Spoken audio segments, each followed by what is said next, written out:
Hello guys, আসসালামু আলাইকুম। আপনারা আমার কাছে বলেছিলেন যে আমরা গোজারি বন দেখব। আজ আপনাদেরকে সেই গোজারি বন দেখার জন্য আমি এসেছি। তার আগে গোজারি বনের পাশেই আরেকটা মানব সৃষ্টি একটা বন।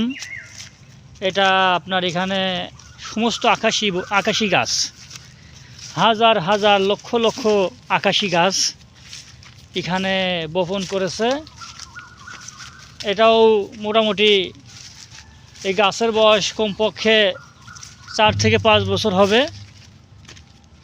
মোটামুটি অনেক অনেক গাছই হয়েছে। এখন এই গাছ এটা প্রকৃতির ভারসাম্য রক্ষা করে। অতএব আমরা সবাই চাইব গাছ বেশি বেশি করে গাছ লাগাইতে এবং পরিবেশটাকে ঠান্ডা এবং শীতল রাখতে কার্যকারী ভূমিকা পালন করবে। এই দেখেন, প্রচুর প্রচুর হেক্টর জায়গা, হাজার হাজার একর জায়গা আপনার এই আকাশি গাছ।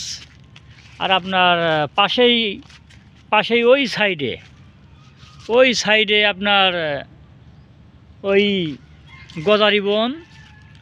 ওখানে বনের মধ্যে, ওখানে আমি এখন যাব না, কারণ ওখানে বন্য শিয়াল আছে। কারণ ওইগুলো মানুষ দেখলেই তেড়ে আসে। আর আমার কাছে তো কোনো প্রোটেকশন নাই যে আমি ওদেরকে প্রোটেক্ট করব। এখন এই যে দেখেন একটা আকাশি গাছ, এই যে এটা আকাশি গাছ, এইটার বয়স 3 থেকে 4 বছর হবে। এখানে এক সময় আমি দেখছি ফাঁকা জায়গা, এখন ওখানে অনেক গাছ হয়েছে। এটা আমরা প্রতি শুক্রবারে এখানে আমরা ঘুরতে আসি। এটা আমাদের কাছে অনেক ভালো লাগে। আপনারাও আসবেন, এখানে এসে ঘুরে যাবেন, দেখবেন। আপনি হাঁটবেন কিন্তু আপনার এই বনেরই ফুরাইবে না। সারাদিন হাঁটবেন, তারপরেও আপনার বনের বের হতে পারবেন না, শুধু ঘুরতেই থাকবেন। এটা বিশাল বন। আপনারা আসবেন। এই যে আমি আমার সন্তানের সাথে আসছি। আমার ছেলে বলছে, আব্বু আমু গোজারি বন দেখতে যাব। তাই